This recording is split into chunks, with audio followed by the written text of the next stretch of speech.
திருச்சிற்றம்பலம். அருட்பெரும் ஜோதி அருட்பெரும் ஜோதி தனிப்பெருங் கருணை அருட்பெரும் ஜோதி எல்லா உயிர்களும் இன்புற்று வாழ்க. பகவான் ரமண மகரிஷியை வந்தடைந்த பலர் அவரிடம் தனக்கென பிரத்யேக உபதேசம் வேண்டுகிறார்கள். அப்படி கேட்ட ஒரு ஆன்மீக தேடல் உள்ளவரிடம் பகவான் சொன்னார், ஞானம் என்பது வெளியிலிருந்தோ அல்லது ஒருவனிடமிருந்தோ பெறப்படுவதில்லை. அது எல்லாராலும் அவர்களின் இதயத்தில் உணரப்படுவது. உபதேசம், உப பிளஸ் தேசம் என்பதற்கு அர்த்தமே உள்ளுக்குள் இரு, அகமாகவே இரு என்பதே.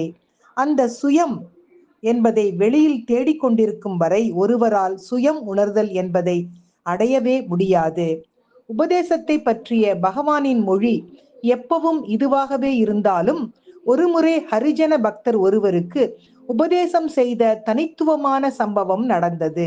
அந்த ஹரிஜன பக்தர் தினமும் வந்து பகவானை வணங்குவார்.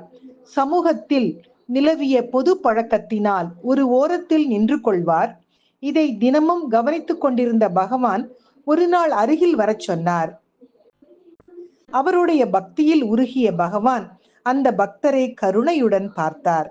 சிவ சிவ சிவன்னு எப்போதும் தியானம் பண்ணு. உன் சொப்பனத்துல கூட இதை மறக்க கூடாது. இதுவே உன்னை ஆசீர்வதிக்கும் என்று அருளினார். இதே போல நாமும் எப்பொழுதும் சிவ சிவ சிவ என்று சொல்லிக்கொண்டே நமது வேலைகளை ஆத்மார்த்தமாக செய்வோம் என்று சொல்லி, சிவசிவ என்கிலர் தீவினையாளர் சிவசிவ என்றிட தீவினை மாளும், சிவசிவ என்றிட தேவரும் ஆவார், சிவசிவ என்ன சிவகதி தானே என்ற திருமூல தெய்வத்தின் திருமந்திர பாடலையும் இன்றைய சிந்தனையாக்கி மகிழ்வோடு காலை வணக்கம் சொல்வது உங்கள் அழகம்மை சுவாமிநாதன். Happy morning.